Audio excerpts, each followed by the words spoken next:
Ayubowan, Assalamu alaikum, and a very warm welcome to everyone who is joining us today for this very interesting and timely forum, B2B business forum dedicated towards the industry of pharmaceuticals and well-being. And especially if you look at the two countries that are represented here today in this forum, we have two nations which are indeed flourishing and I would say working towards making their economies a flourishing one despite many geopolitical obstacles that may be facing. And the two countries could be defined as two friends of each other who have always been there for each other at the most crucial and difficult times. And recently, with the visit of the Prime Minister of Pakistan, we saw how the bilateral ties were further boosted, and it was indeed encouraging to hear about the efforts that the government of Pakistan was taking towards preserving and I would say looking after some of the heritage sites of Buddhist civilizations. And it was indeed encouraging to see some of the very progressive ideas he shared in terms of a way forward between the two nations. Talking about the two economies, we have Sri Lanka on one side, an island with an economy of close to around 90 billion USD, whereas Pakistan, a much more bigger economy with over 280 billion USD. The lessons that we could share with each other are simply, I would say, a tremendous load. On the other hand, if you take the pharma industry, something towards which the entire world is now paying attention, given the pandemic and given the increased concerns that people are having towards the well-being of the society, of the population, I would say that this webinar, indeed, B2B business matchmaking and webinar forum is guided towards ensuring that the two parties from different countries, different parties from the two different countries will have an opportunity to work together with each other and also collaborate on some of the future developments.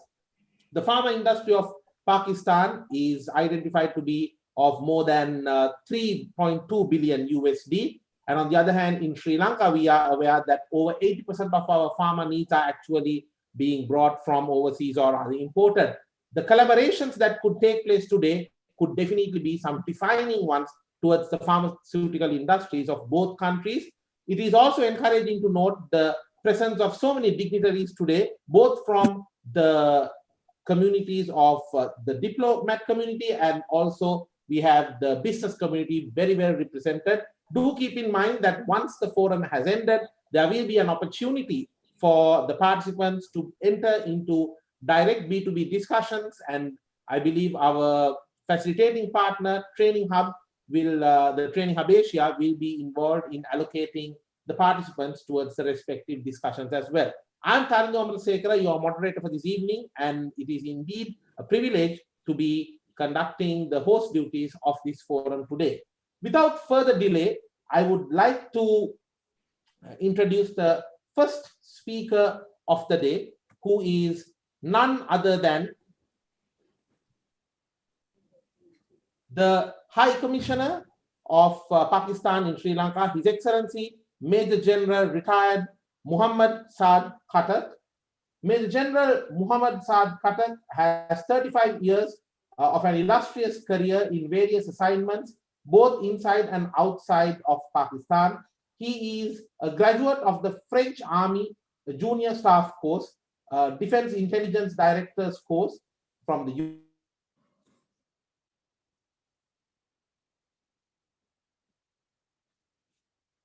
and political studies, and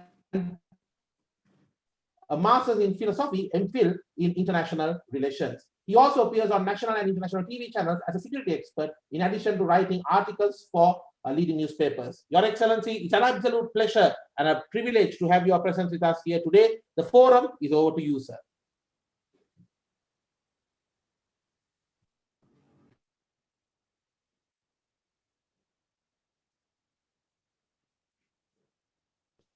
Your Excellency, I believe you are muted. Am I audible now, please? Loud and clear, Your Excellency. Okay, Bismillah ar-Rahman ar-Rahim, Assalamu alaikum, and good afternoon.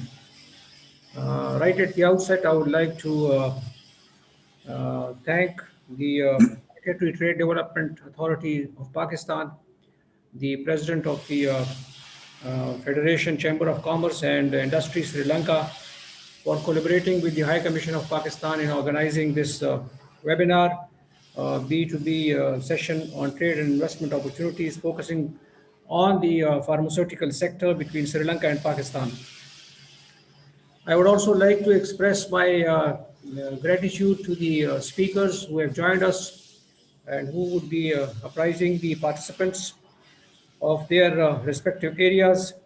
I also warmly welcome the pharmaceutical manufacturers, importers, exporters, and from both countries who are attending this session. Considering the global challenges that we are confronting, all of us today, the Pakistan High Commission has initiated this effort to reach out to our friends here in Sri Lanka through webinars and other virtual means to interact with each other on the issues of common interest, on the especially in this regard on the trade issues, beginning with the high potential sector of pharmaceuticals, between our two countries. The close relationship between our two countries are based on mutual respect and cooperation. If you are aware of the fact that till 2005, the two countries' relation was mostly security centric because of the civil war that was going on here. After Sri Lanka having successfully defeated the LTTE insurgency, there is a requirement for the two countries to move to other areas of cooperation, other areas of potential. That includes trade, that includes investment, and that includes, of course, tourism and other people-to-people contacts. So that is the effort that we are now undertaking. To this end, Sri Lanka has also the exceptional status of being the first country with which Pakistan has, undertaken the Pakistan-Sri Lanka friendship, Pakistan-Sri Lanka free trade agreement in 2005. Currently, Pakistan is the 14th, Sri Lanka is our 14th export destination, while Pakistan is Sri Lanka's 23rd export destination in South Asia. Sri Lanka stands at third position on the trading partner.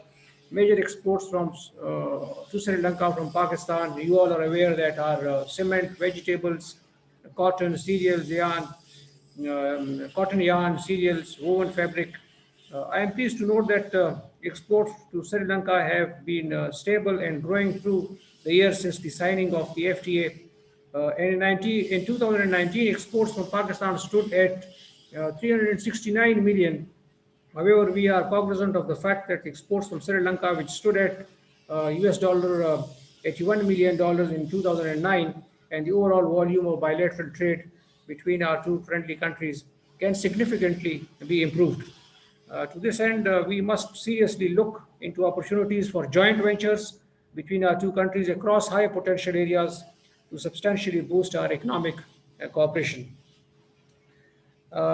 As again, you all are aware that because of the menace of COVID-19, the negative effect on international demand and supply pattern are already evident. Therefore, we must have an eye on realizing future gains as production and trade patterns undergo major changes.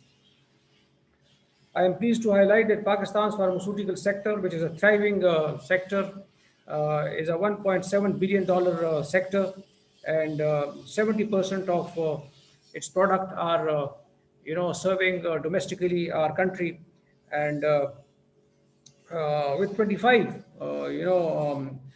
25, multinational companies operating. I'm also pleased to share that in the second half of 2019, just before the outbreak of the COVID-19, Pakistan saw a remarkable sign of economic recovery, especially in the external sector.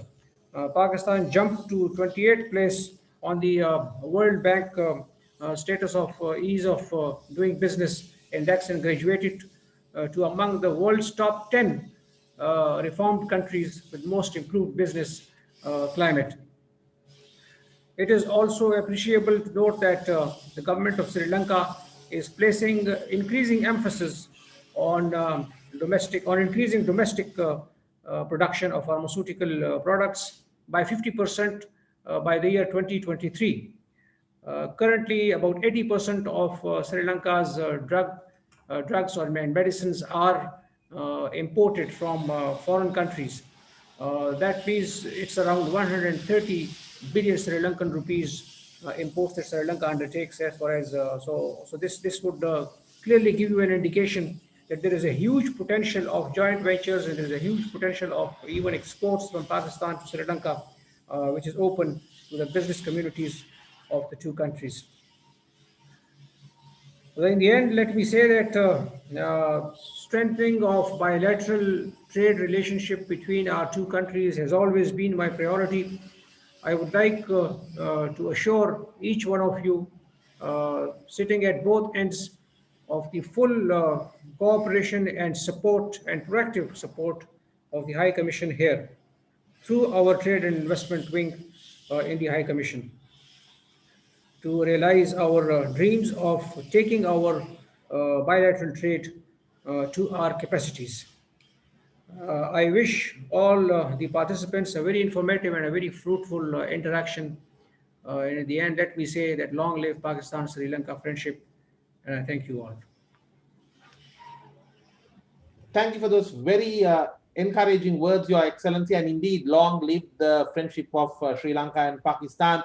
In fact, we are having this forum today at a very, I would say, in a very momentous week, because we are celebrating the 25th anniversary of the victory of Sri Lanka in the Cricket World Cup in 1996. And one could not forget the amount of support that the people of Pakistan showed towards the Sri Lankan cricket team that day, truly showing the nature of the genuine friendship the two nations indeed share. Thank you very much once again for your encouraging words, Your Excellency. Our next speaker for today's forum is Mr. Shafqatullah Siddiqui, who is the Director General of Engineering and the Mineral Division from the who is joining us, and he is the Director General at the Trade Development Authority of Pakistan, and he will be addressing this forum next. Mr. Siddiqui, the forum is over to you, sir. Thank you very much. Ladies and gentlemen, good afternoon. You know, I am Shafqatullah Siddiqui. I am Director General at Trade Development Authority and dealing the Engineering Division. Due to the urgent meeting, our Secretary TDAP is unable to attend this session. On behalf of Trade Development Authority of Pakistan, I extend a warm welcome to all respectable participants, especially His Excellency High Commissioner of Pakistan in Sri Lanka, Mohammad Saad Pataksa, Mr. Sanjaya, Chairman, Board of Investment, Sri Lanka, Ms. Shirley, President of FCCI, Sri Lanka, Mr. Tauqirul, Chairman, Pakistan Pharmaceuticals Manufacturer Associations, Mr. Asim Rauf, Chairman, Drug Regulatory Authority of Pakistan, and Mr. Kapila, President, Lanka Pharmaceutical Trade Society. It is my privilege to welcome all the invitees to this webinar on pharmaceutical registration procedure in Sri Lanka. It is a moment of pride for Trade Development Authority of Pakistan to share trade potential of pharmaceutical sector of Pakistan. TDAP is a prime government organization for trade development through imply various tools of trade promotion. TDAP also bridges the gap between public and private sector through a wide range of programs and activities at national and international level. Pakistan's export to Sri Lanka for the year 2019 and 20 was $301 million, while import from Sri Lanka was $59.7 million in the same year. Whereas Pakistan export of pharmaceutical to Sri Lanka for the year 2019 was $21 million, while Sri Lanka import from the world for pharmaceutical sector in the year 2019 was $378 million, which shows a huge potential for export of pharmaceutical product of Pakistan. It is my sincere hope that this webinar and scheduled B2B meetings of pharmaceutical sector will help pave the way for the more dynamic economic exchange between the two countries. I would like to ensure the best possible assistance and facilitations from the Trade Development Authority of Pakistan in this regard. I look forward to strengthen trade ties between two countries in future. Thank you. Thank you very much.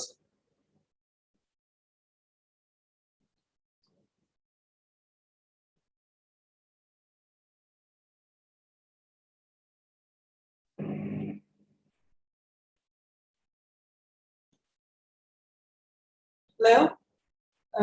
DG Saab has concluded his speech. And can you please, moderator, can you please start the session?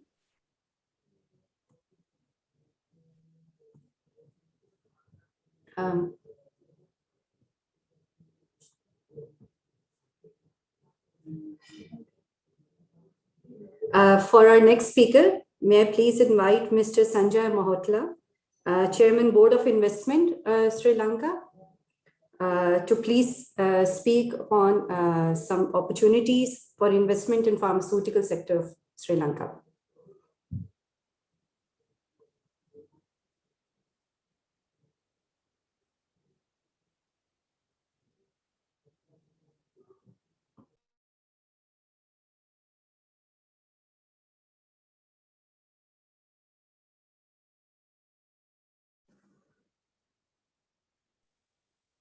Hi, everyone. Hi, everyone. Good afternoon. Sorry for dialing in from a location which is probably not fully conducive. I was just called in for a quick meeting outside. So I'm just going to spend a couple of minutes with you to talk about why Sri Lanka and, of course, the pharmaceutical sector and its attractiveness for all the investors who are on the call regard to pharmaceuticals. Look, if in the nutshell, just like in Pakistan, Sri Lanka is a country poised for rapid growth. I think if you go to the next slide, we are a country that we have always grown around 5% GDP per capita. Under the leadership of the current the president and the economic revival plan that's been put forward, post-COVID, we are expecting to have a sustained growth around 6.5% over the next 10 years. Doubling our per capita GDP from about $4,000 to about $8,000. Now that creates ample growth opportunities and development opportunities in the country, as well as opportunity to take advantage of the economic value creation that will come along with it in terms of the economy. If you go to the next slide, why does the investment in the pharma matters? One thing that COVID taught us was that the supply chain resilience is needed. And many companies are looking, especially pharmaceutical companies, are looking to diversify their supply bases. And they're looking to establish pharmaceutical manufacturing in locations where they have combined CAR logistics, where there's a good talent pool, away from the traditional concentrated pharma manufacturing locations, like India, case in point being both those countries account for about 70% of the APIs in the world, and look at new countries like whether it is Pakistan, Bangladesh, Sri Lanka, Singapore, as their pharmaceutical, new pharmaceutical destinations when they're building up their hub. As a country, we import about $600 million worth of drugs or pharmaceuticals, and it is growing at about 10%. And we want to make sure that we end up producing at least 20 to 40% of these medicine locally to have some level of self-sustainability, and also to make sure that the quality of the medicine is maintained.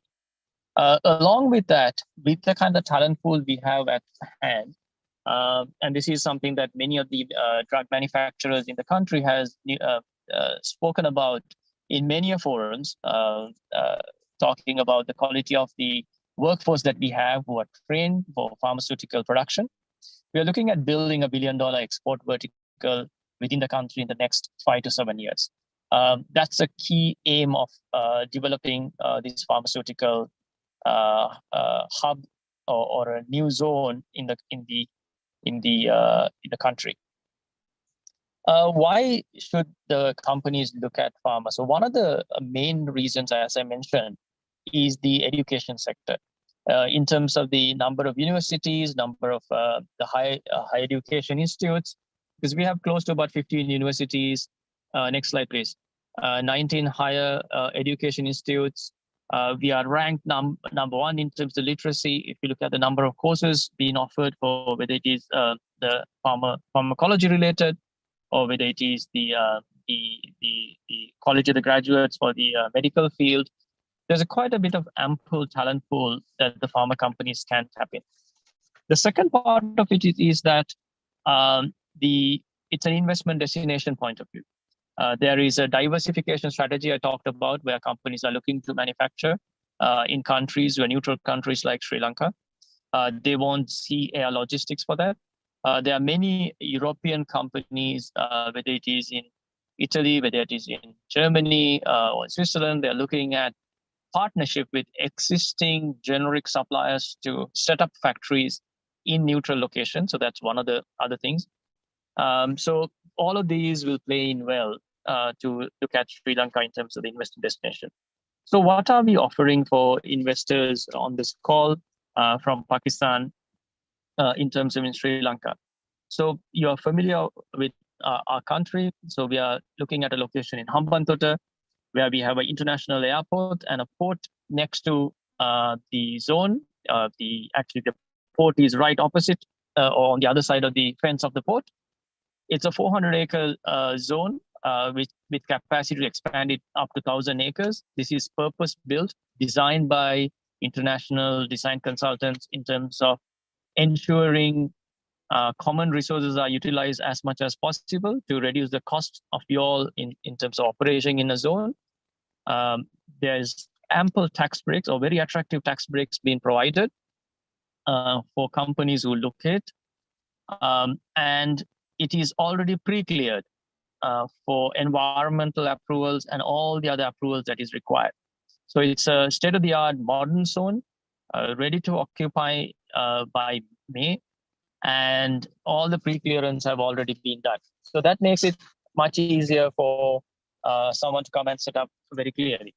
Now, the type of products which is cleared to locate in this zone, we have the whole spectrum of it. The NMRA chairman, former chairman who was there, Professor Asita, is also part of the group.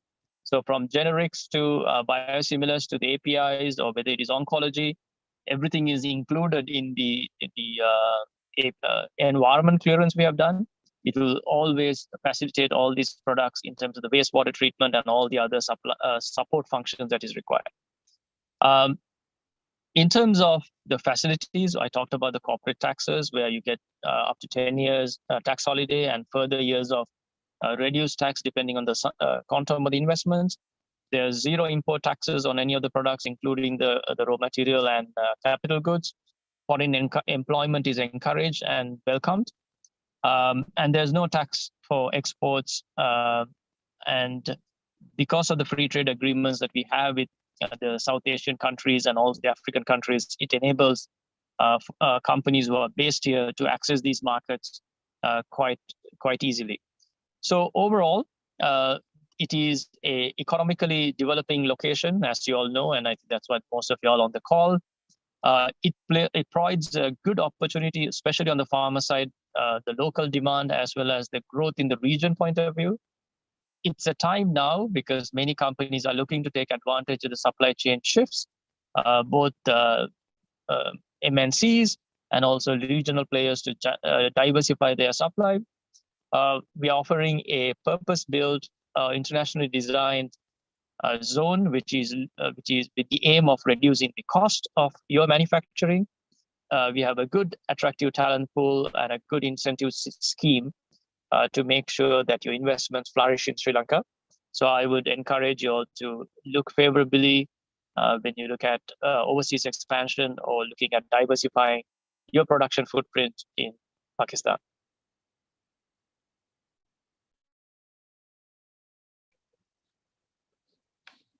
Thank you.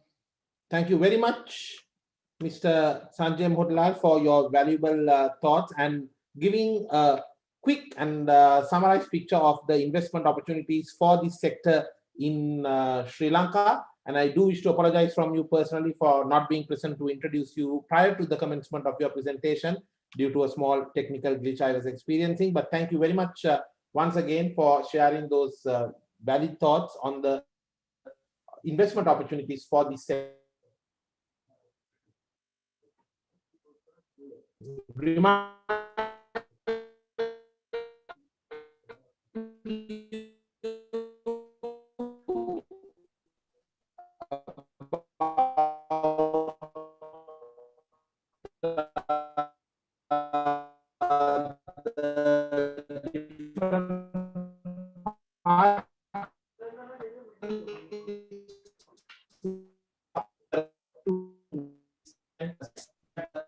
Commerce and industries of Sri Lanka. I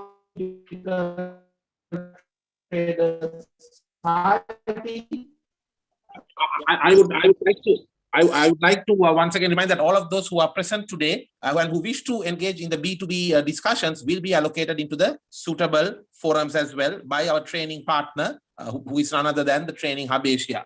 Next, I would like to invite to address this forum Mr. Tauqir Ulha, who is the chairman of the Pakistan Pharmaceutical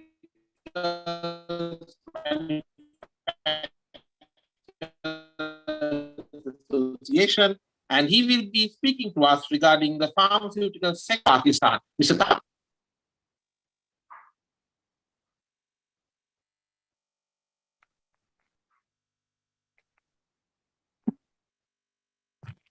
Mr. Tauqir Ulha.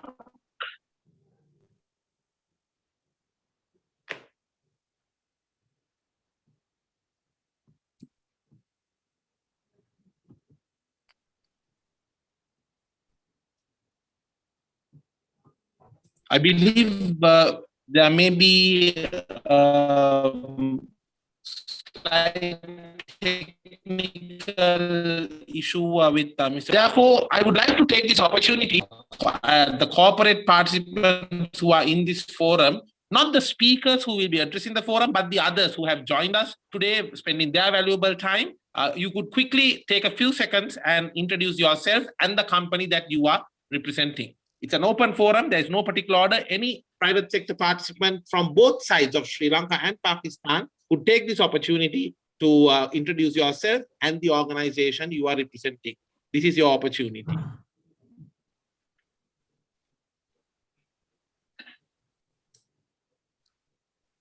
I think Mr. Tauqir has joined us back.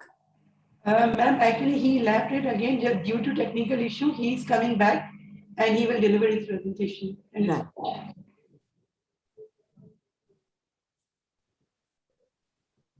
Until then, Ms. Asma, can we have the opportunity for the participants to introduce themselves quickly? Just their name and organization? Sure, sure. Yes. This is your opportunity, dear participants.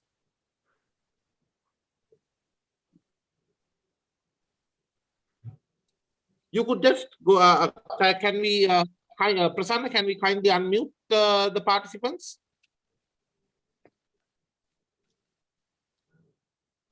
Can I start? Yes, please. This is Sana Ali Khokar from Trade Development Authority of Pakistan, and I'm assistant manager here and looking after pharmaceutical and cosmetic sector. Thank you very much, Ms. Khokar, for joining us today. Thank you. I am Dr. Ubaidullah, Director, Drug Regulatory Authority of Pakistan.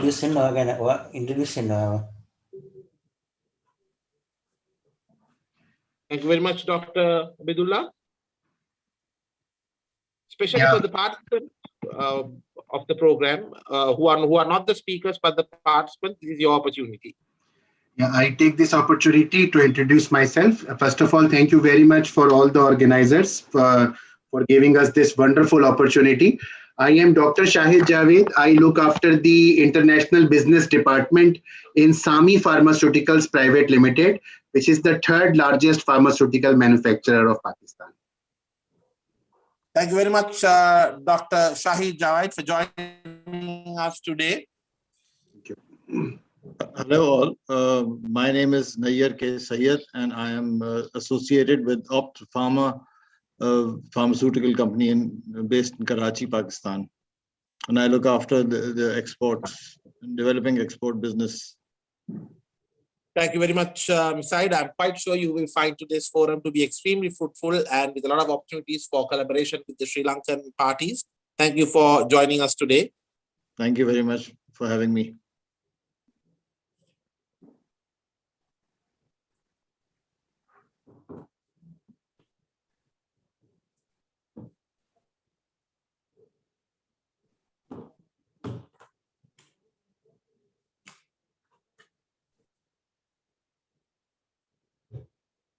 We might have an opportunity for just one or two more participants to introduce themselves. Is Mr. Ulhaq with us? Asma, if not, we could move on to the next presenter. Yes, absolutely. All right. So our next speaker will be Mr. Ubaidullah, who is the Director of Pharmaceutical and Evaluation and Registration Division in the Drug Regulatory Authority of Pakistan, DRAAP. He will be addressing us regarding the regulatory framework and the role of DRAAP in Pakistan. Mr. Ubaidullah, over to you.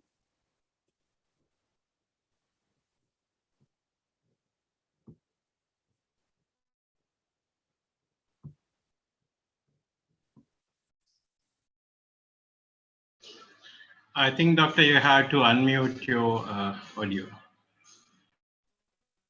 Okay. Now it's okay, I think so. Yes. Yeah.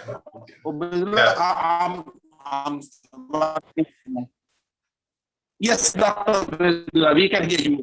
So, ladies and gentlemen, we have Dr. Ubaidullah, who is the Director of the Drug Regulatory Authority.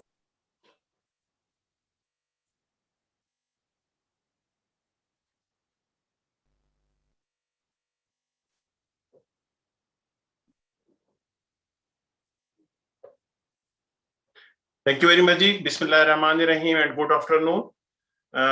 In fact, it's a great honor to represent Drug Regulatory Authority of Pakistan at this STEM webinar, where both countries are exploring and sharing the pharmaceutical potential of their country. In our introductory speech, our ambassador has already shared that Pakistan is a country which is meeting about 70 to 75% of the domestic market by its own manufacturing.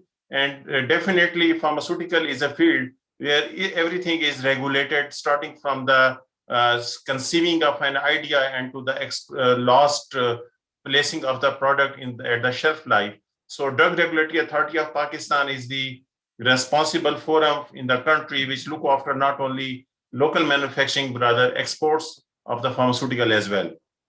And our motto is that we need to provide quality assured, safe and effective therapeutic goods. In fact, if we see our organizational structure, so by and large, we are based at Islamabad with our headquarters at Islamabad, and we have field offices across the country as well. And we are being supervised by the Ministry of National Health Services Regulation and Coordination. And we have laboratory, Central Drugs Laboratory at the Karachi, and it's all our business which have been supervised by the regulatory over regime. If we see our regulatory scope, then it's very important to share with you that DRAP was basically, it was inherited by the Drug Act 1976, and previously it was working under the Ministry of Health as Drug Control Administration. But in 2012, Drug Regulatory Authority was established. Previously, it was only the allopathic drug which was regulated. But since 2012, the regulatory scope has been widened. Now, allopathic drugs, biologicals, alternative medicine, health and OTC product, nutritional supplements, and medical devices all are scope of the Drug Regulatory Authority of Pakistan. And if we see, by and large, same commodities are being looked after and supervised by most of the regulatory authority of the world. So now our canvas and scope of administration of vaccine has been extended from allopathic drugs to these four commodities, which you can see on the screen as well. It is our statutory structure that There are 13 divisions which are the statutory structure, that is the registration, licensing, quality assurance. There are 8 technical divisions and 5 sportive division, which are basically constitute the authority. Now it is very important slide, and it is the basically our right now regulatory landscape of the country. Right now, about 620 pharmaceutical units are in the country, which are all licensed and responsible for the manufacturing of all allopathic pharmaceuticals and biologicals. Right now, 384 health and OTC products units are there, which manufactures nutritional supplements, homeopathic medicine, alternate medicine, and all the products. 20 medical device units. There are about 900 drug importers, 707 health and OTC product importers, 460 medical devices. Right now, registered drug base is the 65,000 drugs for the human, 16,000 for the HOTC products, and 1,600 products are for the medical device. So it is overall regulatory landscape, and in terms of quantity of the whole country, that these are the units which have been regulated, which are being regulated by DRAP, and these are not only catering the need of the national need, rather they are also exporting to about 60 countries of the world as well.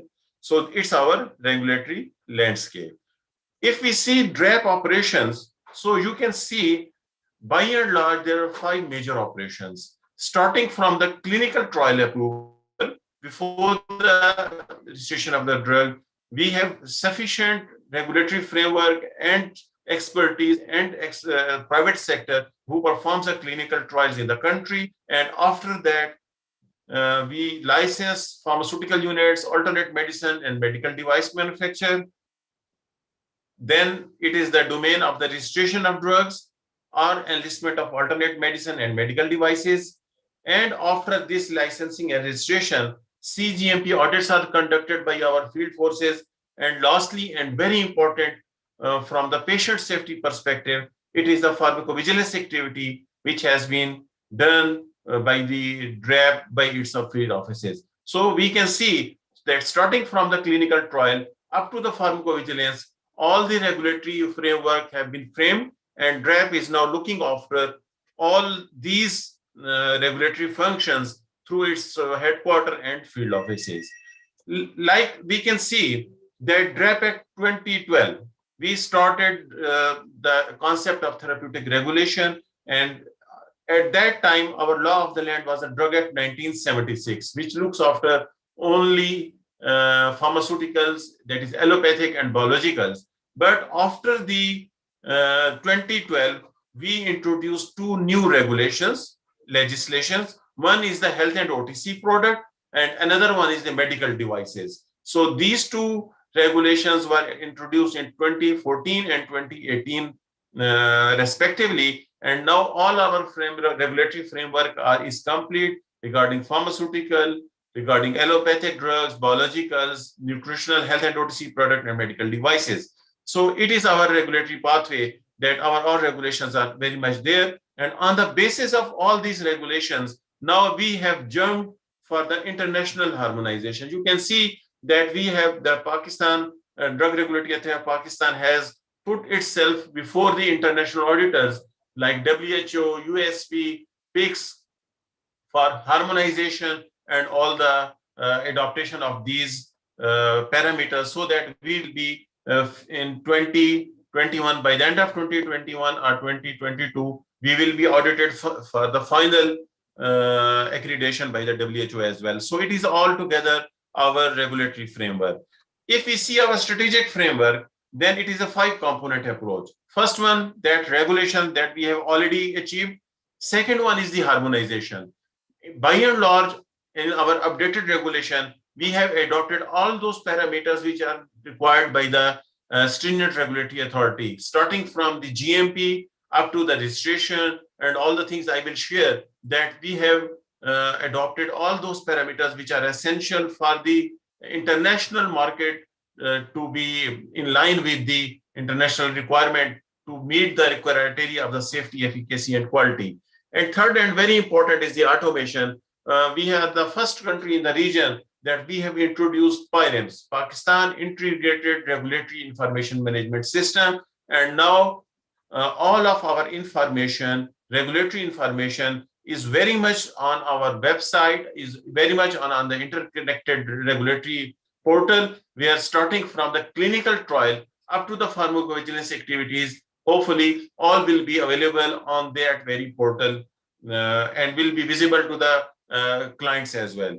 And the fourth point is the enforcement. Enforcement is very important component for any regulatory authority. And we have adopted PICS for our GMP audit. And after this, those industries which were not compliant have been already shut down. And by and large, all of our pharmaceutical industry who is manufacturing the drugs in the country are now compliant to the PICS guidelines as well. So it is our strategic framework. And our final way forward is to be the part of international harmonized regulatory framework.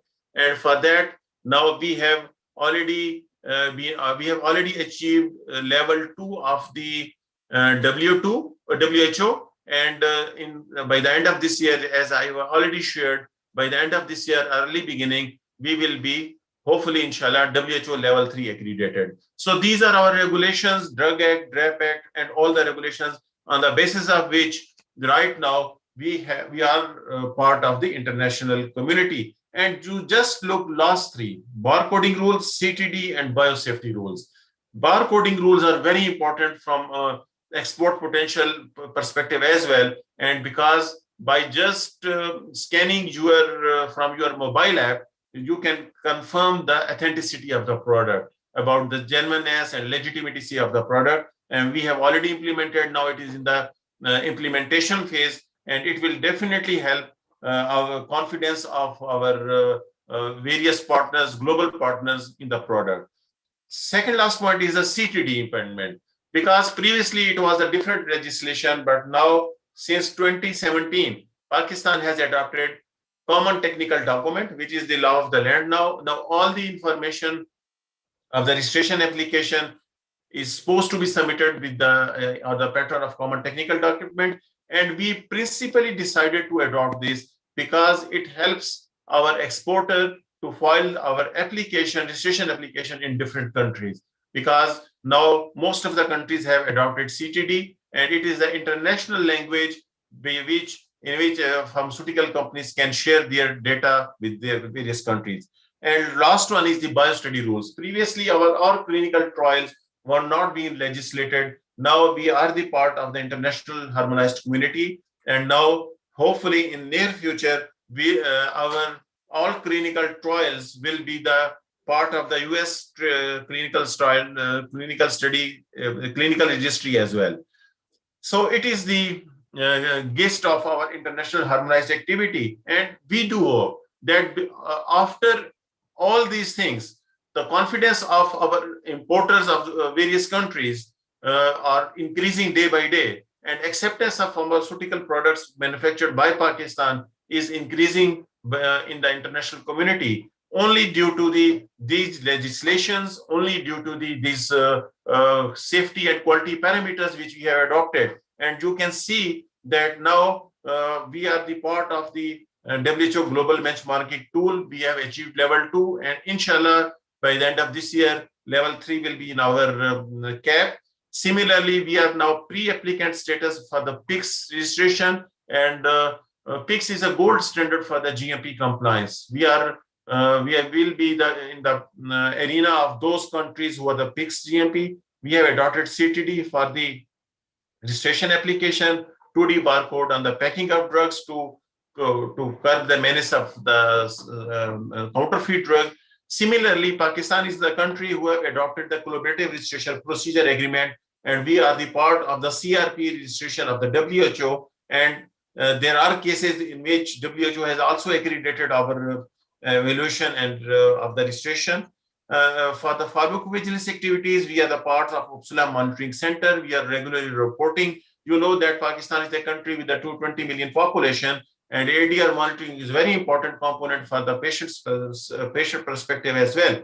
So we are now part of the UMC, full member, and we are regularly updating our all ideas on the VG flow database.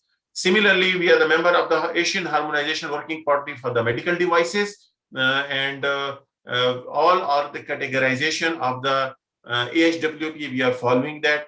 We are the country, probably I think so, that we are the only country in the region who have 3 WHO pre-qualified laboratory in the public sector. I'm talking about the public sector, that we have 3 pre-qualified laboratory and 2 more WHO pre-qualified laboratories are on the way. And in the 2021, by the end of 2021, 2 more laboratories. So probably such a vast infrastructure of the WHO pre-qualified laboratory is not in the region. And that is one of the major indicator by which our importers can trust on our product. If those importers want that they want to import such a product which must be tested from any of the WHO pre-qualified lab, then Pakistan is a country from where they can enjoy this facility as well. And it is already, I have already shared that on the basis of automation, Pakistan has already adopted PIRAMES, DRIS, and it is the our automation procedure. So thank you very much for with me during the presentation, and I have tried to cover all the points which are the part of the regulatory perspective and regulatory pathway of country. Thank you very much. Over to the host. Thank you very much, Dr. Obaidullah, for those wonderful thoughts. And you clearly showed the strength of the flamboyant pharmaceutical sector of Pakistan. And definitely it looks like one industry, one sector that Sri Lanka can have many benefits by collaborating with. Thank you very much for your time and for that very insightful presentation. Thank you. Next, I would like to invite Ms. Azma Kamal, who is the Trade and Investment Attaché to the High Commission of Pakistan in Colombo, and she will be addressing you on the Pakistan's export potential of pharmaceuticals in Sri Lanka. Ms. Kamal, over to you.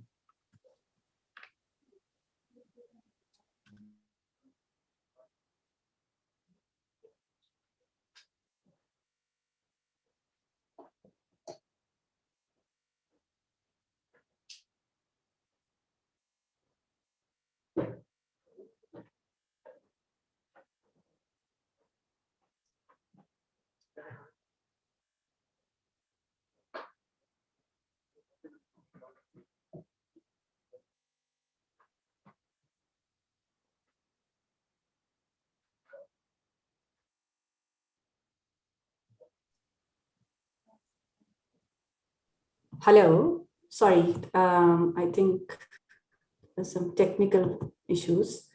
Can you see my screen now? Yes, Ms. Kamal, we can see it and we can see and hear you as well. Thank you very much.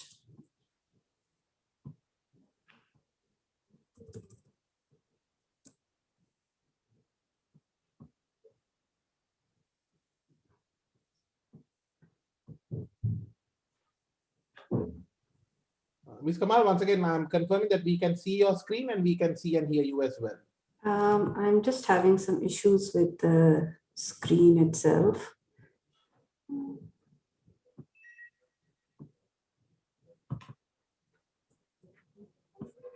Sorry, just give me a couple of seconds, please.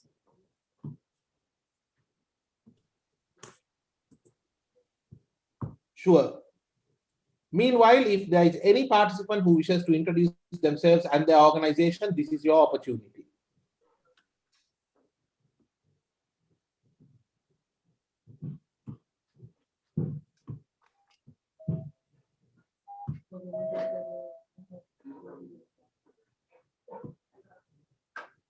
मिलने वाले हैं तो एक एक करके भेजेंगे सब भी वो तो फिर मीटिंग छोड़ देंगे उनको उनके ऑफिस बता दें कि वो श्रीलंका वाली मीटिंग में है वो श्रीलंका वाली मीटिंग में आधा घंटा लगेगा मुझे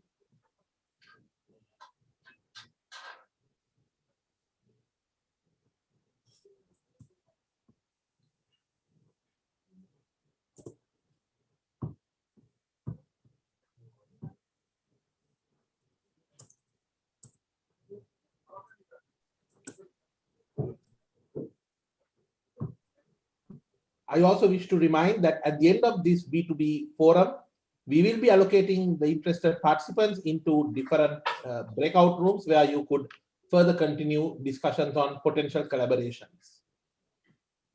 Ma'am, we can see your screen now. That's good. I'm sorry for the delay. Thank you very much, Tarindu, and thank you to the eminent speakers who have come before me. My part is regarding the export potential of Pakistan's pharmaceutical products in Sri Lanka. I've just made a very small presentation just to give our manufacturers and exporters in Pakistan an overview of the market conditions in Sri Lanka.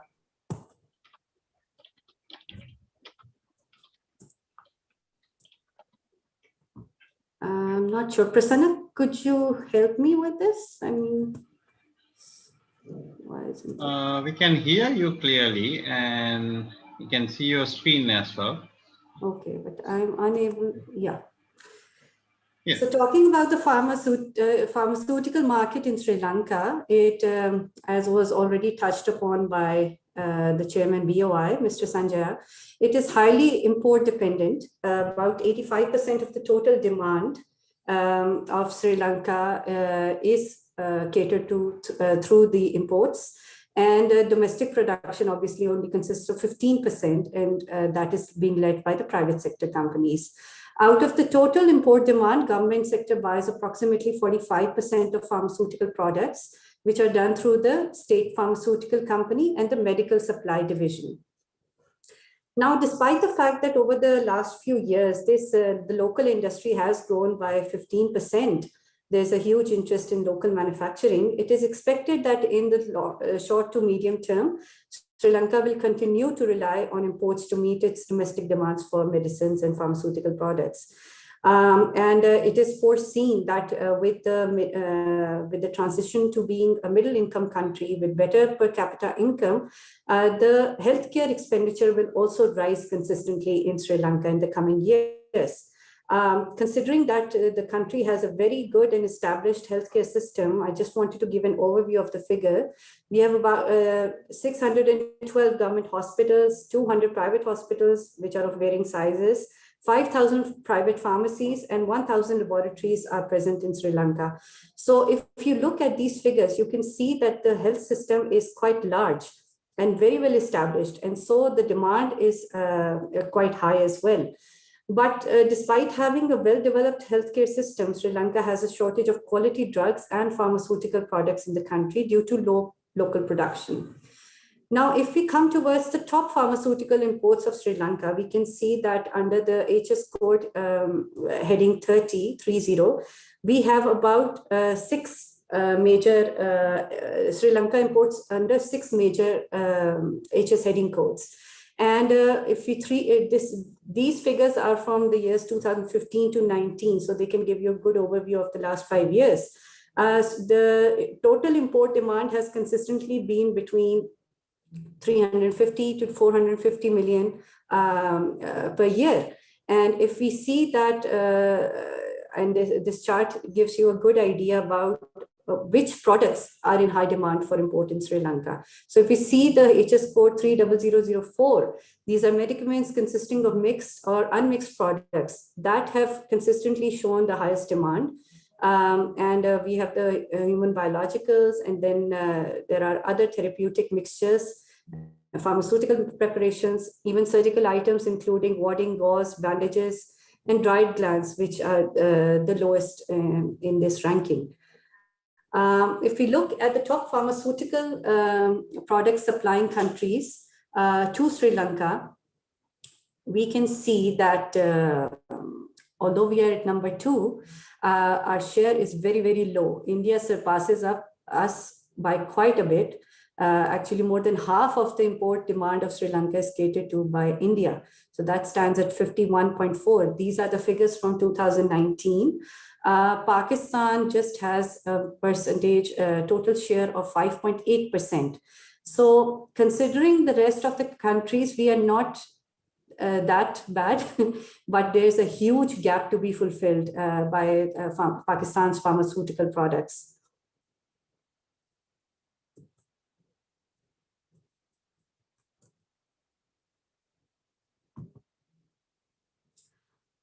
So these are the top pharmaceutical products of Pakistan, which are being exported to Sri Lanka currently. And the data is from 2015 to 2019. We can see that Pakistan mainly exports under the HS codes of 3004, 3003, and 3005.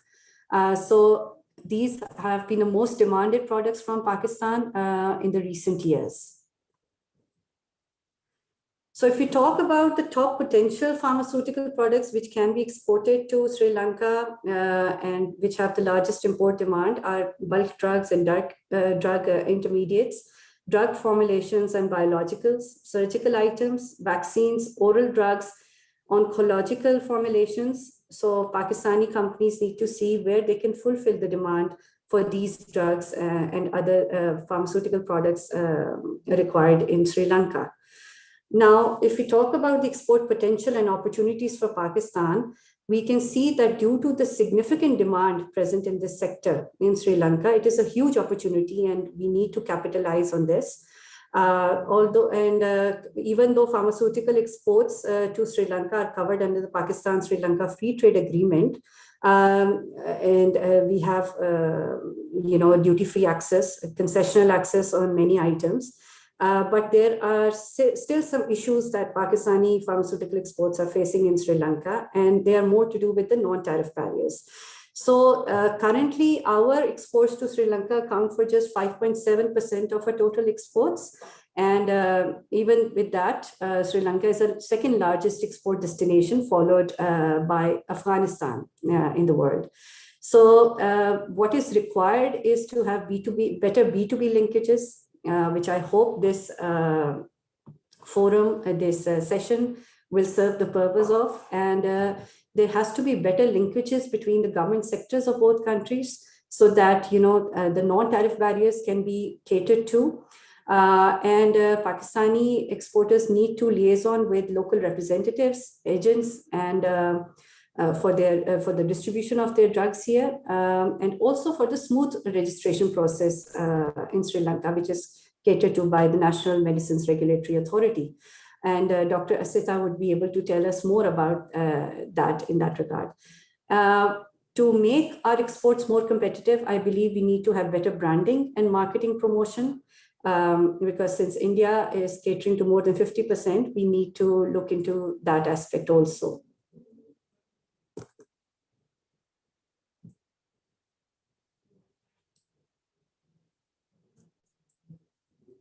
I'm sorry, I think the screen has frozen. So I just wanted to finish off my presentation. I look forward to the chairman of the Pakistan Pharmaceuticals Manufacturers Association to give a more broader overview regarding the pharmaceutical sector of Pakistan, and we'll take the discussion from there on. Thank you very much. Thank you very much, Ms. Asma, for your insights regarding the export potential. And indeed, there is a big market opportunity for potential parties who are present here today to collaborate and to capitalize on. There's a great market opportunity in Sri Lanka. Let's hope that this forum facilitates more opportunities for more parties to further collaborate. Thank you very much once again for your insights. Next, I would like to invite Dr. Asita De Silva, who is the Senior Professor of Pharmacology, and he is the former chairman of the National Medicine Regulatory Authority of Sri Lanka, and he will be addressing us regarding the regulatory environment in Sri Lanka. Dr. Asita De Silva, the forum is yours.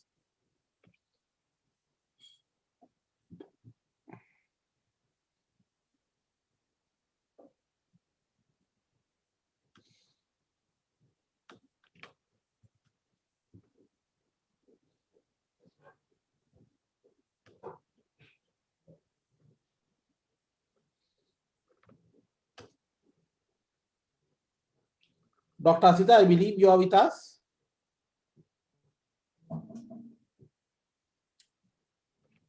Yes, I am. Can you hear me? I can hear you loud and clear, sir. Yes. Thank you. I'll put my mic camera on as well.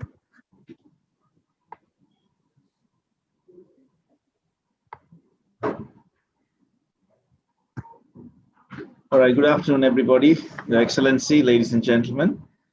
I'm Asita De Silva. I'm a senior professor in pharmacology in a state university in Sri Lanka. And I was the chairman of the National Medicines Regulatory Authority from 2016 to about 3-4 days ago. Thank you very much for inviting me to spend a little time sharing whatever I know about the regulatory framework in the country. Overall, Sri Lanka spends about 660 million US dollars each year on its pharmaceutical budget. And although Sri Lanka has free healthcare, that is universally funded state healthcare, which is free at the point of delivery to patients, about 57% of the 664 million US dollar pharmaceutical spend goes in the private sector. So the private sector component is more than 50%. And we also know that there are local manufacturers in Sri Lanka, as you probably well know. These pharmaceutical manufacturers in Sri Lanka produce about 15%, of the current requirement of pharmaceuticals, but mainly in the form of tablets, capsules, and syrups. There's one plant that is producing intravenous preparations, injectables, and a few others are coming on.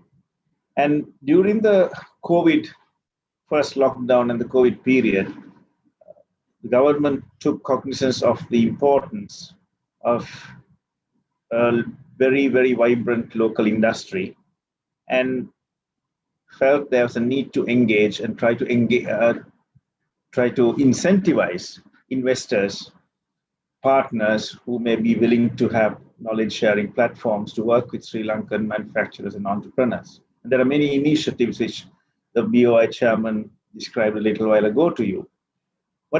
I think if you're an investor, if you are keen on working in Sri Lanka, what is important to realize is that the private sector, as I said, is more than 50% in the pharmaceutical in terms of value. The second is that most of the local production goes to supply the state. So local manufacturers, what they produce, supply the state healthcare system. But if you take the private healthcare system, where more than 50% of the pharmaceutical expenditure is, 96% is based on imported products. The penetration, in other words, the penetration of locally produced pharmaceuticals is just 4% in the prescribed market due to prescribing patterns and a number of other reasons.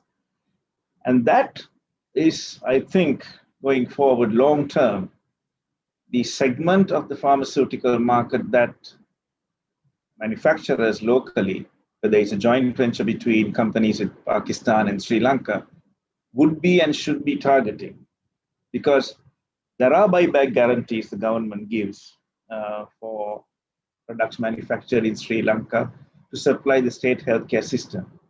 But Sri Lanka is a developing country and there is a finite amount of funding that they can have because, as I said, it's a free healthcare system. And in a free healthcare system, there's much more than providing medicines only. As a result, there's, I would say, virgin territory for manufacturers to focus on the private market, the prescribed market, which is 96% controlled or owned or supplied by imported pharmaceuticals. And that is what worries the government, what worries the policymakers, because, as you know, it's a huge amount of revenue lost in terms of foreign exchange to Sri Lanka. And in this period of not only national, but regional as well as global difficulty financially, these are serious challenges. So I know very well that there are many initiatives the government has taken to encourage manufacturers from outside. People, for example, in Pakistan, we know that you have a very significantly matured production capacity. You have excellent products already available in Sri Lanka. I have met many of your partners. I met many of your companies in in the country during regulatory visits, and it's a wonderful exchange. And we have not had any quality issues related to the products that are licensed and marketed in Sri Lanka. So as a result, we believe that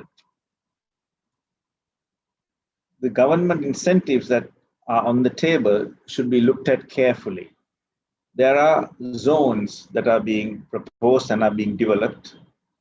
And most importantly, we have a very vibrant chamber, the Sri Lanka Pharmaceutical Manufacturers Association, which is a trade chamber, which has office bearers. It's a very recognized organization. It's a very credible organization.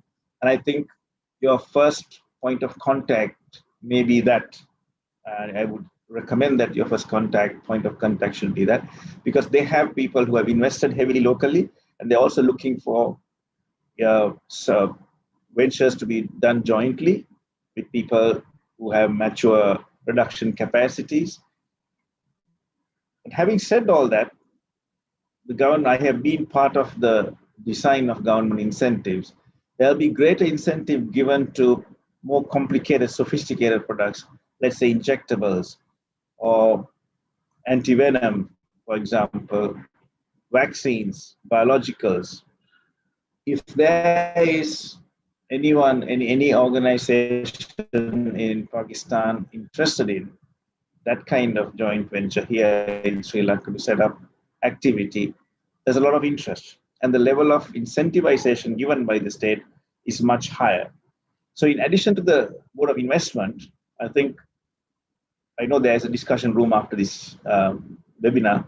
I think people, those interested in Pakistan, facilitated through the High Commission and other trade collaborations that we have with your country, should reach out to the Sri Lanka Pharmaceutical Manufacturing Association. On the regulator standpoint, we are also a benchmark regulatory authority, benchmarked by the WHO. And on paper, on principle, we cannot support any initiative, either its production or importation, because the regulator looks only at the product and the value to patient. Therefore, we stay away from overtly or directly supporting any initiative, but we encourage local manufacturing by giving priority registrations, fast-track approvals, quick GMP approvals, because the WHO, as you know, has always told us, a product whose life cycle can be viewed from beginning to end is of greater value to a country than something that is imported from outside, on whose production line or the life cycle we have no visibility of. So as a regulator, there are many areas that we use to prioritize or give approvals, which in turn becomes an incentive for local manufacturing, but it's not an incentive offered by a regulator for trade. It's an incentive offered by, incentive within quotes, offered by the regulator to support a local initiative. And you can rest assured that the National Medicines Regulatory Authority, which I headed until recently, which will continue to flourish, I'm sure, will be very supportive of any initiative that you wish to, provided the channel comes through the recognized organizations such as the Board of Investment of Sri Lanka or the Sri Lanka Pharmaceutical Manufacturing Chamber. So I wish you very well. Thank you for the opportunity. And I hope we will take this opportunity to start work in Sri Lanka. It could be an exciting and profitable venture for all of you. Thank you very much. Thank you very much, Dr. Asita, for clarifying the current regulatory environment, which is indeed vital for any party which is looking at entering into any form of collaboration in this sector. Thank you very much once again. Next, I would like to invite Mrs. Shirley Jayawardena, who is the President of the Federation Chamber of Commerce and Industries of Sri Lanka, and she will be addressing us on the FCCISL's contribution towards fulfilling the Sustainability Development Goals, especially the third goal, which is good health and well-being for all by 2030. Mrs. Jayawardena, the forum is yours.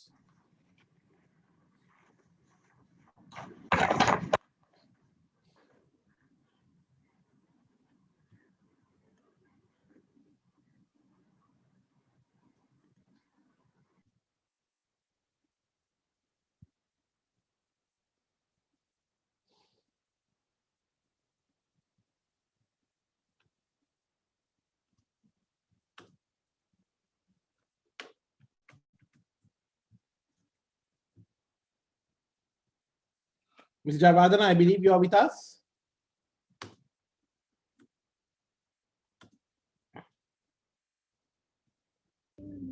I'm not muted. Yes, you can address us, ma'am. We can hear you. Yeah, now we can hear you. Yeah, okay. Good afternoon to all of you, His Excellency, ladies and gentlemen. It is a great pleasure to make my presence at this webinar on today. FCC has been the apex body of Sri Lankan Chamber Movement. Is very happy to use this webinar to exchange our views with our participants. Ensuring healthy lives and promoting well-being at all ages is essential to sustainable development. Currently, the world is facing a global health crisis. Unlike any other, COVID-19 is spreading human suffering, destabilizing the global economy and upending the lives of billions of people around the globe. Before the pandemic, Sri Lanka made a great progress in improving the health of millions of people. Significant strides were made in increasing life expectancy and reducing some of the common killers associated with child and maternal mortality. But more efforts are needed to fully eradicate a wide range of diseases, address many different persistent and emerging health issues. By focusing on providing more efficient funding of health systems, improve sanitation and hygiene, and increase access to physicians, significant progress can be made in helping to save the lives of millions. Health emergencies such as COVID-19 pose a global risk and have shown the critical need for pre-preparedness. In this context, I believe all governments, industrialists, researchers have a great responsibility to come up with a cohesive strategic plan to combat all kinds of diseases all over the world. Talking about Sri Lanka's pharmaceutical sector, we wish Sri Lanka has upcoming pharma manufacturing sectors with handful set of manufacturers who can produce drugs and export to the region. We are aware Pakistan pharma industry is ahead of Sri Lanka. Major portion of pharmaceuticals and equipments to Sri Lanka are being imported from South Asian countries. Transfer of knowledge from other countries, injecting funds, joint ventures, providing land, manpower, and incentives are vital to Sri Lanka's need to develop its pharma industry. And in this context, FCCI is of the view that this dialogue should not be ended today, but should continue in the future as well. FCC also thinks that the trade agreements between Pakistan and Sri Lanka and also within South Asian countries should adopt a preferential trade policy for free flow of essential pharma items. However, policymakers, when making such policies, need to understand the business interests of each country. FCC has no faith in hurriedly signed trade agreements. We need to have a long when entering into trade agreements. FCCL stands for trade agreements which provide two-way traffic, providing win-win situation between two countries. We have seen some of the drugs imported and available in Sri Lanka as a varying quality standard. If there is a big mismatch between value and money, then that situation leads to serious repercussions. We would like to suggest that all South Asian countries need to consider proper quality standard for manufacturing of drugs. EU has a common quality standards. Why we as the South Asia bloc cannot introduce a similar quality certification? We have also identified another major barrier for trade between our neighboring countries. There is no accredited platform for our countries to exchange information with regards to credit and risk. This is a very important factor because today the global trade is driven by credit. FCCI wishes to start up a deeper dialogue with our partner chambers to set up a credited platform to facilitate this process. We take this opportunity to extend an invitation to Federation of Pakistan Chamber of Commerce and Industries to enter into a dialogue with FCCI over this matter. When we talk about well-being and good health, we cannot forget about the need for upscaling nutritional value followed by good food habits. This is an important aspect in preventing many non-communicable diseases. On this direction, FCC had engaged in many projects related to capacity development for Sri Lankan private sector in the past, promoting awareness about good manufacturing practices among Sri Lankan industries, partnering in the National Strategy Review of Food Security and Nutrition, Knowledge Forum on upcoming nutritional value, and financial literacy for SME scattered all over the country with World Food Programme. Finally, while thanking organizers of this webinar, I would like to wish the participants from both countries a great success. Thank you. Thank you very much, Mrs. Shirley Jayawardena, for those excellent insights and thoughts from you. I would now like to provide the opportunity for Ms. Sana Kokar, who will be sharing some interesting offers and thoughts for us from Pakistan. Ms. Sana, over to you. Thank you so much, Mr. Moderator. Am I audible to all? Absolutely, you are. Go ahead. Thank you so much. Actually, I just wanted to ask an offer from Pakistan that, ma'am, is this possible for the Drug Regulatory Authority at Sri Lanka and DRAP, which is in Pakistan, to sign an MOU on pharmaceutical and registration processes? Yes, Sana, we can look into the possibility. Fine, ma'am. Yes, I just wanted to ask. Yes. No, thank you that's so a good much for that. proposal. We look into the possibility. Thank you. Right. Thank you so much. Thank you very much, Ms. Kokar, for bringing that interesting angle to the discussion as well. I would now like to take this opportunity to invite Mr. Harsha Padberia, who is the Assistant Director of Sri Lanka Export Development Board, and he will be addressing us on the Sri Lanka's export potential of pharmaceuticals. Mr. Harsha Padberia, the forum is yours, sir. Thank you, Tarun. Can you hear me? We can hear you, yes. Okay, thanks. So, good evening, His Excellency Major General Retired Mahmood Saad Khatik, High Commissioner of Pakistan in Sri Lanka, distinguished speakers, dear participants. On behalf of Sri Lanka Export Development Board, I would like to convey my sincere thanks to the Pakistan High Commission in Sri Lanka and FCCISL for inviting EDB to participate in this B2B meeting session, which I believe will be a good platform to initiate new business ventures between two countries. Today, my party is in this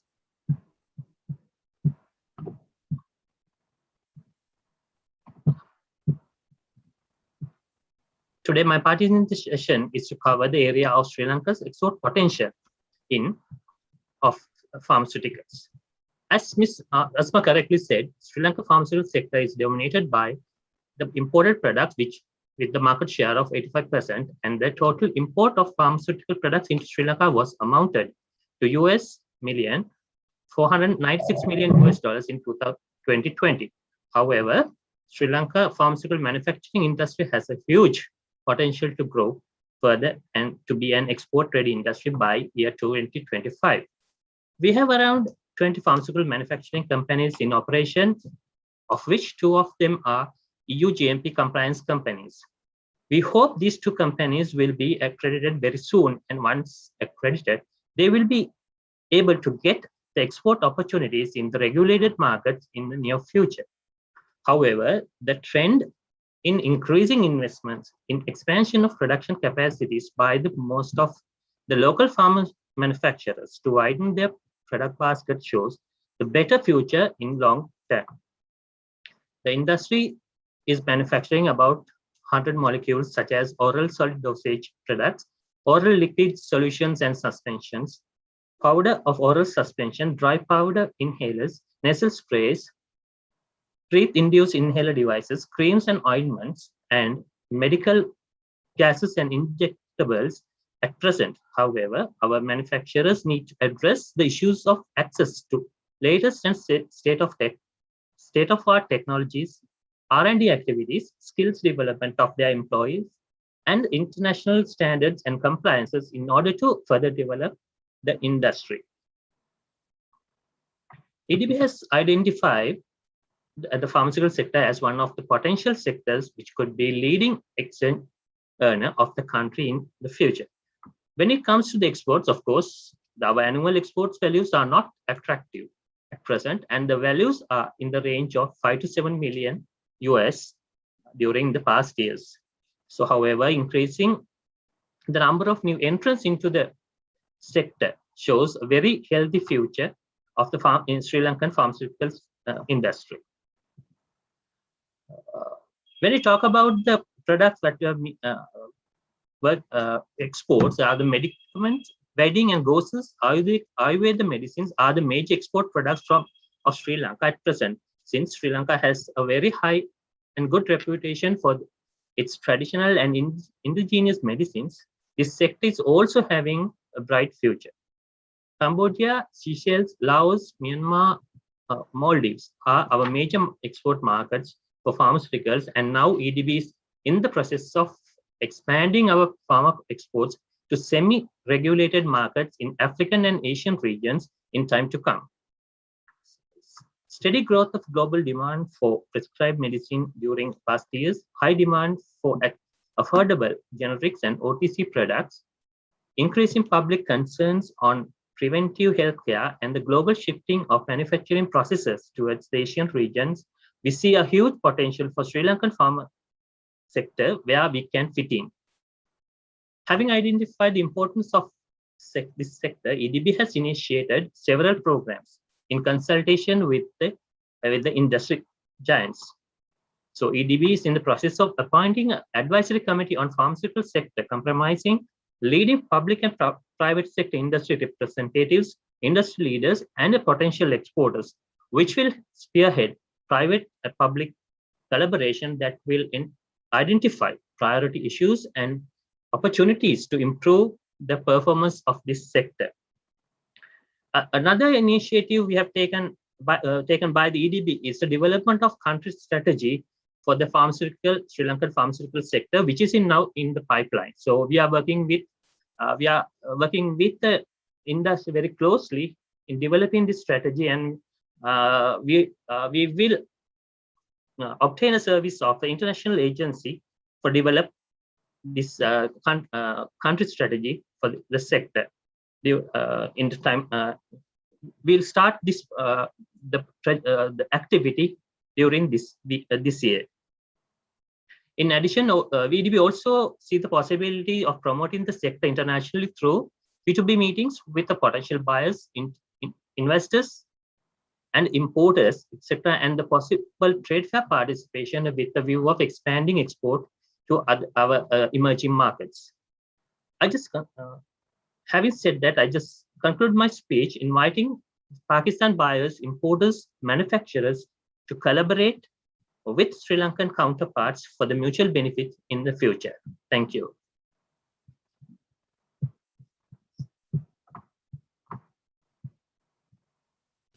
Thank you very much, Mr. Padberia, for your valid thoughts and showing the export potential that though it may be small in size, but indeed there's greater ambition for this industry to be a key player in this sector, not only just in the region, but worldwide. Thank you so much. And I believe achieving that potential will require fruitful collaborations between different parties, such as those who are present here today. I would now like to invite Mr.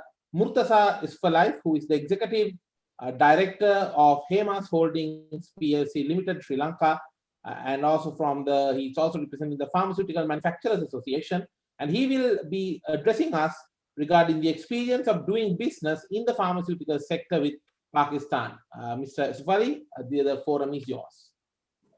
Good afternoon, Your Excellencies, distinguished officials, and everyone from Sri Lanka and Pakistan. I'm very pleased to be part of this because we have had a very, very good experience working with some of the best Pakistani pharmaceutical companies. Our company probably imports half the products, half the pharmaceutical exports out of Pakistan, I think almost $10 million. And our relationships have been with fine companies such as Getz, Searle, and Atco for many, many decades. And working with these companies, they have nothing but professional. I've seen their factories, worked with them for so many years, and it's been a real pleasure. The people that we work with, Pakistan has a very, very rich history and culture, going back thousands of years to the Indus Valley civilization. The people are of very high dignity, highly educated. A lot of Pakistanis returning back from the US and Europe who have worked in big multinational companies in Pakistan.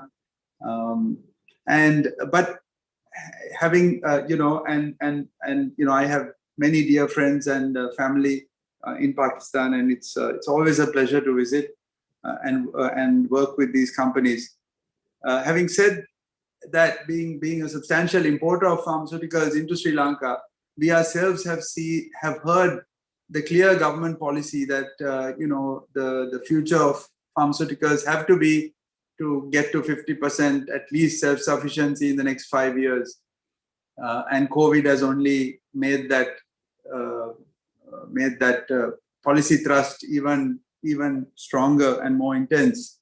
We ourselves have invested in a $18 million EU compliant facility to make oral solid dosage medicine because we see, firstly, the government policy. We see opportunities to contract manufacture for good companies that have good marketing and brand capabilities. Like Professor Asita explained, there's a lot of potential in the private market. And although we may understand manufacturing, we're still to learn about how to market and how to do R&D and how to develop the right products. So that kind of collaboration would be very helpful. So I see opportunities for Pakistani companies to come and set up on their own here in these parks, and where you have all these benefits and incentives given to supply the $600 million market. What has been very successful for Pakistani companies here is that some of the patented products that India can't make, they've been very successful. The story of CCL Pharma and sitagliptin success is one such example, because the Pakistani companies are able to make these patented products, whereas India can't. That's a big advantage to launch innovative new molecules into Sri Lanka. Secondly, and particularly in diabetes and cardiovascular, which is growing very fast.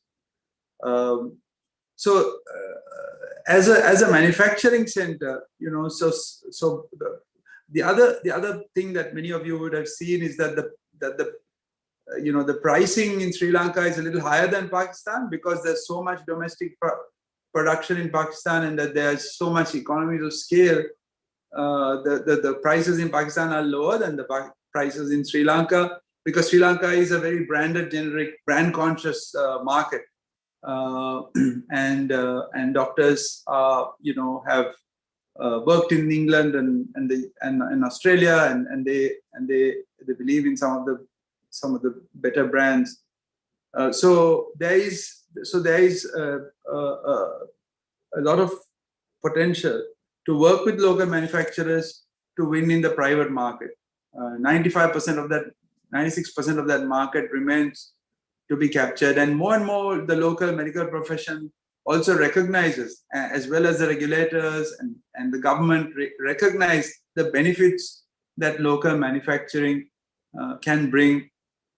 Particularly in the last 5 years, there's been massive investment by all of us who are manufacturing, up to the tune of something like 10 to 20 billion Sri Lankan rupees have been invested to upgrade facilities, to expand facilities.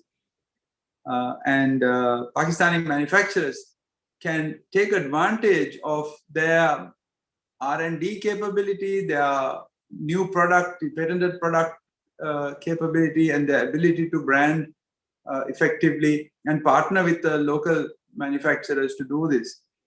The third way of collaborating is really to use Sri Lankan companies like us to go to the more regulated markets with some of us having invested in EU compliant facilities, and there are hopefully maybe more coming up on stream. It may be and because all of us, so many markets, Southeast Asia, even Africa, East Europe, Kazakhstan, all these markets are now slowly wanting FDA or EU approval, EU certifications. It may be a good way to partner, because a lot of Pakistani companies have very good, strong international markets in these countries, whereas we Sri Lankan manufacturers don't have. But we have the infrastructure, we will have the certifications, and that could be another good way to partner. Also, taking from Sri Lanka to the world, we have some, with our amazing flora and fauna, particularly things like cinnamon and tea and green tea catchitons, cinnamon extracts, maybe sometime even turmeric, curcumin in the future. We have all of these for the nutraceutical, and we have some of the best teas and cinnamons in the world when it comes to getting the right extracts which are safe for nutraceutical purposes. There again,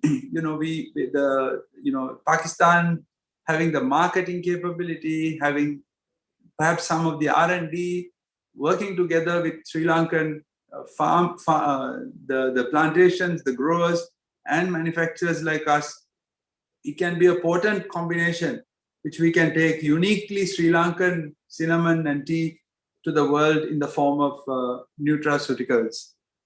So with that, we are open to business with Pakistan.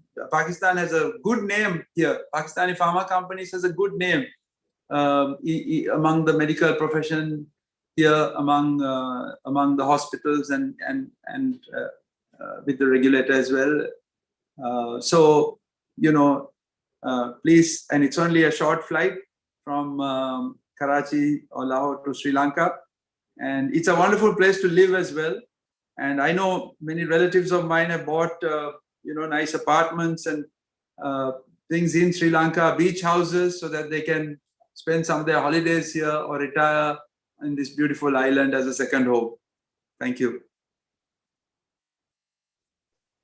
Thank you very much, Mr. Murtuza Aswari, for your very optimistic thoughts on the potential opportunities for Sri Lankan and Pakistani pharma companies to work together.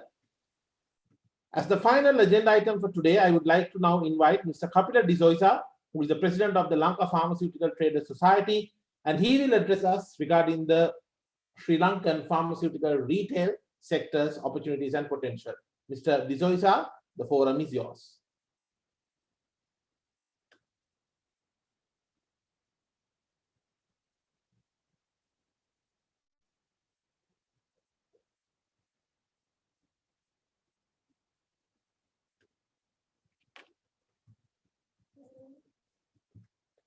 Mr. Dizoisa, do we have you with us?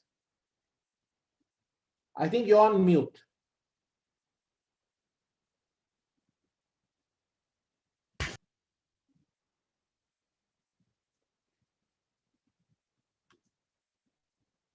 You're still muted, Mr. Dizoisa. Now, if you can just all right. Okay. Now, okay. Yeah, His Excellencies and ladies and gentlemen, and Professor Asita, Captain of Price Controlling and updating the NMRA, and Yusuf Ali, I know when his father was doing, I used to go. I'm completing 40 years in this field, 2021. Dear representative, it is with great pleasure that I am joining this meeting today, knowing how much of value this initiative of going to add into our pharmaceutical industry. And with all these economical pressure that that the country is facing right now, we are still one of the country in the world which the medical services are government is offered free. However, with imports pressure, high price, most of the pharmaceutical organizations are in the country are through hard time filling availability of the gap across the island. So it can be assured that this initiative of the collaboration with Pakistan developing facilities for medicinal manufacturing in Sri Lanka definitely fulfill the pharmaceutical industry need of Sri Lanka while catering to many people in the island. One point to specialize highlight in this availability of endocrinology and oncology medicine such as cancer injection, insulin, that are most I am sure that most of the attendees of this meeting is going to agree with me on this lack of availability of some of the above medicine, and also they are not low price. Always these are very expensive in Sri Lanka. So owing the fact that availability of the right medicine at the right time being essential for the most of the critical condition in the medicine manufacturing inside the country is very well appreciated, because even the moisturizers and the scalp application, most of them has been minimized imported to Sri Lanka. If you manufacture here, you can get the raw material as well as you can give at the low price. And another very important thing is that when the medicine comes to Sri Lanka, shelf life is get reduced due to transportation and manufacturing time, warehouse and all that. So if you manufacture in Sri Lanka, that shelf life also can get reduced. That is very important to start manufacturing, not just as a pharmacist of the president of the Pharmaceutical Traders Society, but also as a fellow pharmaceutical distribution in the country. I would like to mention that there are a lot of opportunities in Sri Lanka getting open the distribution, enabling pharmaceutical delivery.